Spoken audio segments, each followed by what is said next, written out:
said, this time of year, as we draw towards the end of the liturgical year, particularly in university settings, I find becomes very difficult for a lot of people.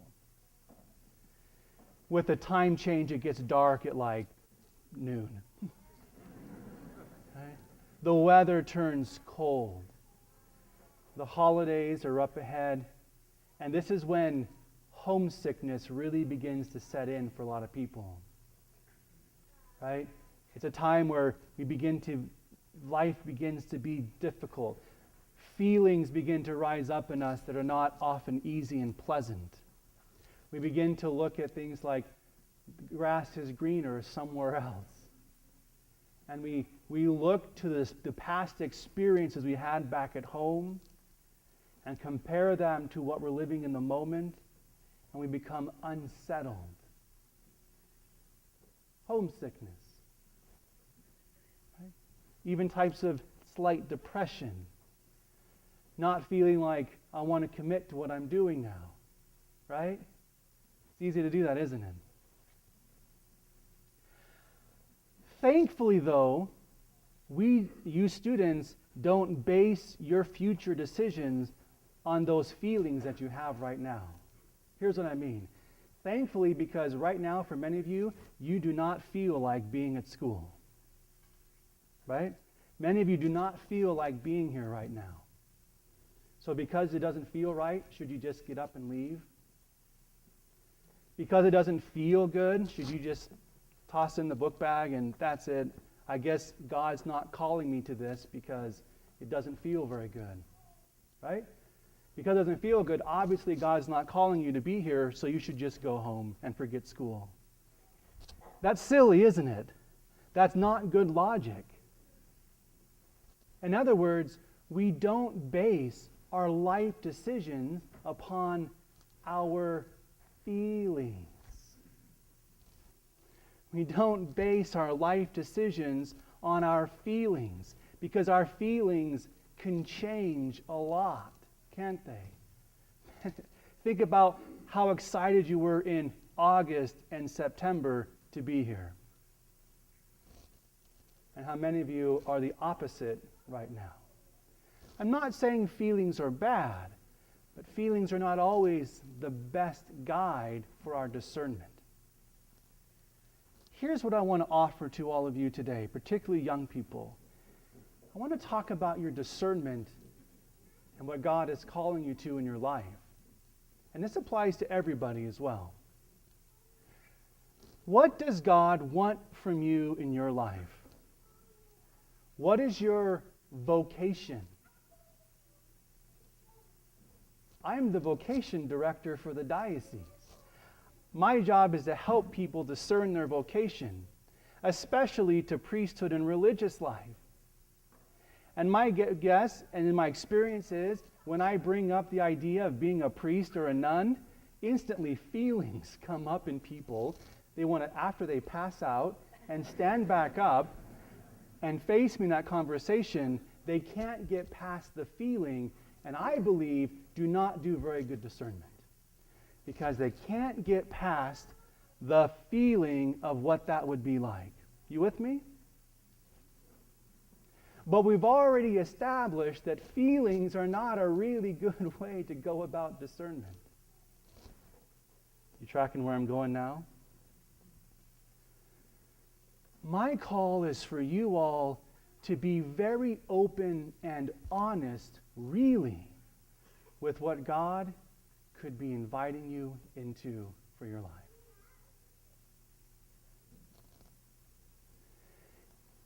Do you wish to do God's will?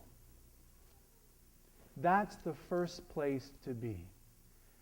Can I really say, okay, God, I've come to this place where I really do desire your will to be done in my life. If you can come to that place, which is wonderful, and I don't think lots of people do get there, because if I get to that place where I say, Lord, your will, like Mary, your will be done, then I have to allow and welcome the full range of possibilities of what God's will could be to me, and I must discern them all equally. Right? Because God's will could be anything for me. God's will for me could be to be married. God's will for me could be a priest. God's will for me could be whatever. Am I honestly looking at each one of those equally and without discrimination, as each one of them could fully well be God's will for me? God, this is how most of us do it. God, I want to follow your will, but just don't open those doors. I'm not even going to look behind door number 2 or 3. Lord, your will be done, but I just want to be married and have kids. Lord, your will be done, but I really don't even want to talk about this or that or the other. Is that really openness to God's will? I don't think so. And I don't say that pointing fingers. I just think that you and I have to be very careful not to let just the feelings determine our decisions.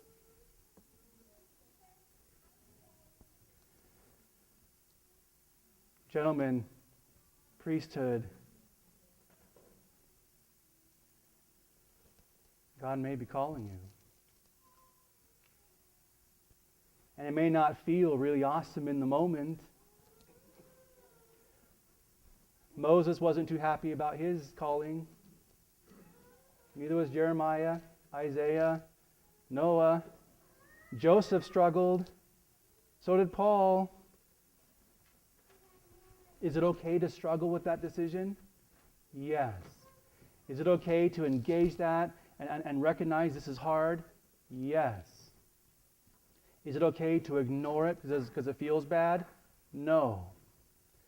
And if you'd like help with that, that's why I'm here. I'd love to walk with you in that discernment. We need priests really bad. And I don't believe God is calling any less men to priesthood than he ever has.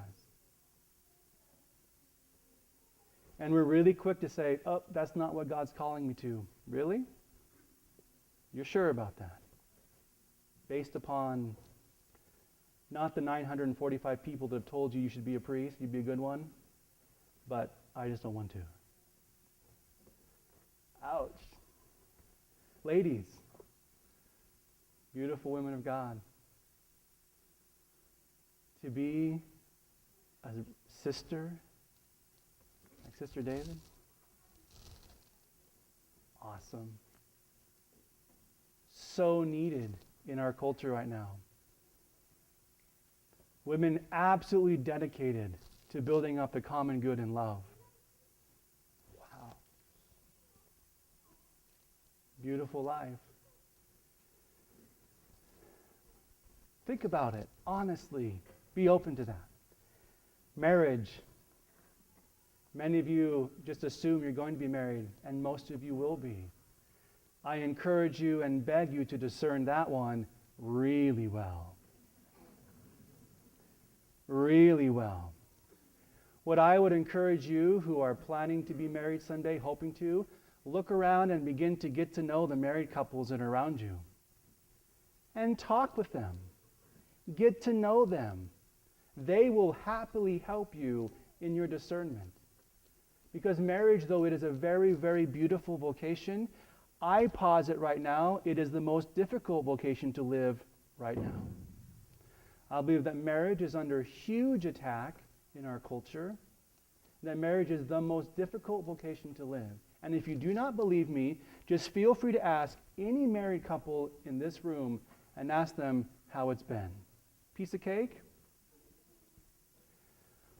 And we shouldn't expect any of the vocations to be a walk in the park.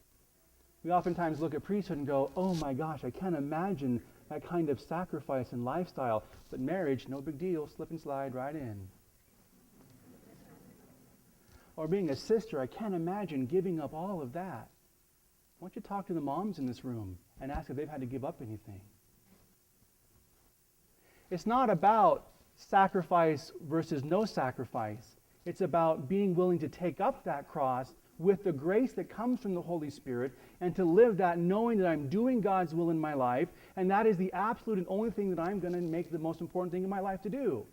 I'm going to focus my attention on doing God's will and seeking all the help that I need from this community and others to live God's will, whether it's being married, being a parent, being a priest, not being married, serving the church, it doesn't matter which one it is. It's just to do it, but to know that you're doing it with God's blessing behind you and you're open to God's grace in your life. That's what I want for all of you. So, please don't just presume that it's going to be a certain way. That's what Jesus is trying to get into the head of the Jews in Luke 21. They're all presuming that the temple is going to go on forever, that Judaism is going to be like this forever. And Jesus is saying, no, it's not. This temple, which is the heart of Judaism, is not going to last. In other words, you're going to have to completely change your outlook in life.